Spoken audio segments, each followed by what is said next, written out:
Hey everyone, Matt here from Docs Running, and today we're going to do a 100-mile review on the Brooks Glycerin Max. Now, we put out some written reviews previously on the Glycerin Max and had some mixed reviews between both Andrea and I. I actually kind of liked it, and I liked it enough to continue running up to over 100 miles. Durability has been phenomenal. There's been some things that are good and bad, so I really wanted to update you on my thoughts with Brooks' first super maximal daily training shoe and give you a better idea of whether this shoe may or may not work for you. As always, let's start with the specs. So men's size 9 comes in at 10.9 ounces or 309 grams. Women's size 8 is coming in at 9.3 ounces or 264 grams.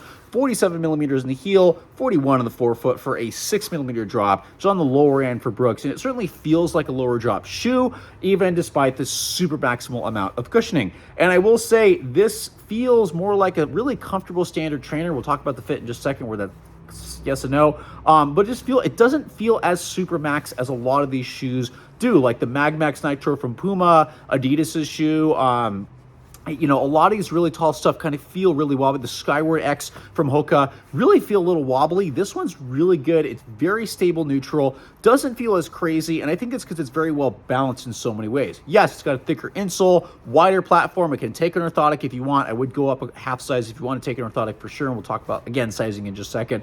But it's done a really good job of just being a really comfortable trainer that I can throw on for a variety of running needs, from longer runs to easier runs, and it can just do what I need it to do. Not a faster shoe, not a shoe that you're going to want to use for anything up tempo, but it can do all daily training really, really well. So let's talk about fit first, and that's kind of with areas I've had a teeny bit of trouble, where the shape of the shoe, the fit overall is a little bit on the wider side. I have had to really lock down the laces to get a secure fit, and part of that is because this also, although it's wider throughout, it does taper pretty quick and feels about a quarter size short. I've been able to get through long runs with this shoe. Yes, it has bruised my toe a little bit on my left side, but it's a thicker upper that is comfortable outside of that. I would encourage a lot of people, if you're doing longer efforts or if you're sensitive to a slightly short fit, I would really encourage you to get a half size upper. Try that. If you want an orthotic, even though the insole is thicker and should be fairly replaceable fairly easily, I would still get a half size up if you want to add anything to the inside of the shoe or you're sensitive. Other people,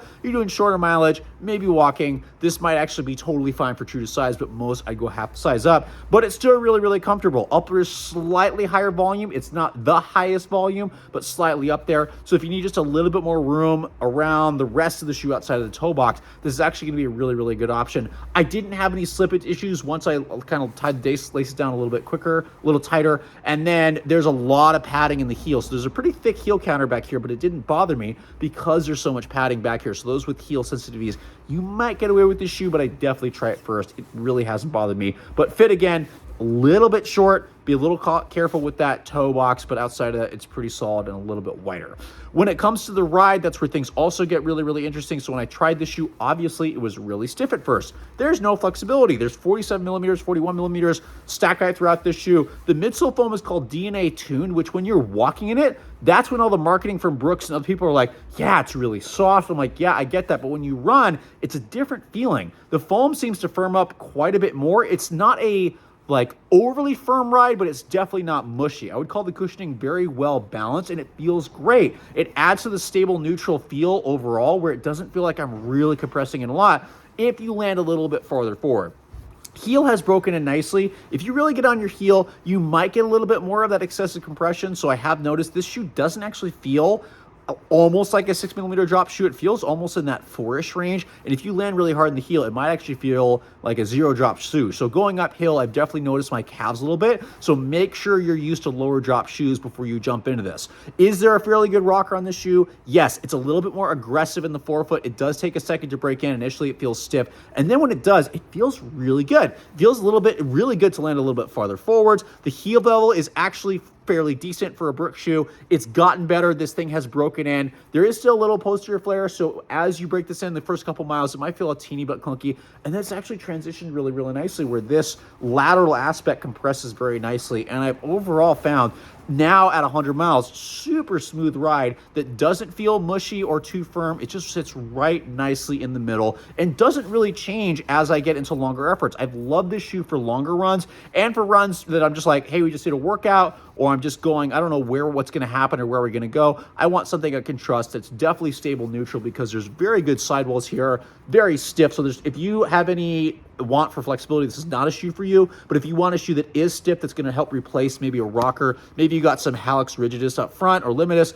this is a really good shoe for that. And it just rolls really nicely. It doesn't feel as a crazy maximal shoe. Maybe that's because I've run into many of them now, but I would say it doesn't feel like super unstable or overly mushy. It just feels, like I said, I know I've said this 1,000 times, but really well balanced and very surprisingly natural for how tall and how crazy the stack height is with this shoe. So really nice ride, really nice roll once it breaks in, and really smooth transition, especially off the forefoot, that feels really good if you have some toe mobility issues up there.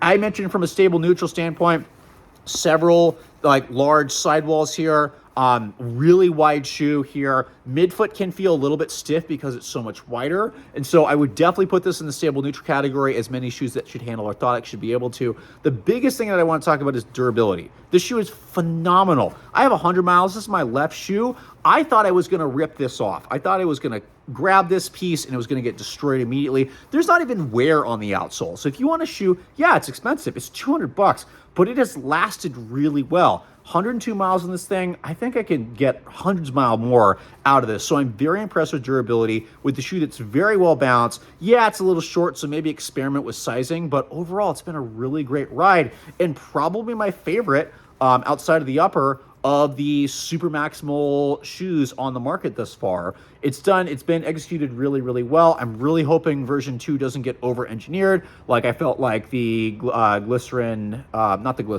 Ghost Max 2 was, or the Ghost Max 1 was awesome, Ghost Max 2 was too much, and I'm hoping Ghost Max 3 is a little bit better. I hope they don't overdo this shoe in version 2, because version 1 is actually really, really solid. You want really tall shoe that doesn't feel really crazy. If you want a shoe that's really nicely balanced in terms of cushioning with a little bit more protection of their foot, not a little bit, a lot of protection of their foot. If you don't want to have a shoe with any flexibility that rolls really nicely, if you want an orthotic or a shoe that really excels very well at longer runs with a little bit more width, as long as you're able to figure out that sizing, this is a really good option. So I'm really, really enjoying this shoe. I'm definitely going to get more miles and see how much I can get out of it, as long as my toe will handle the upper.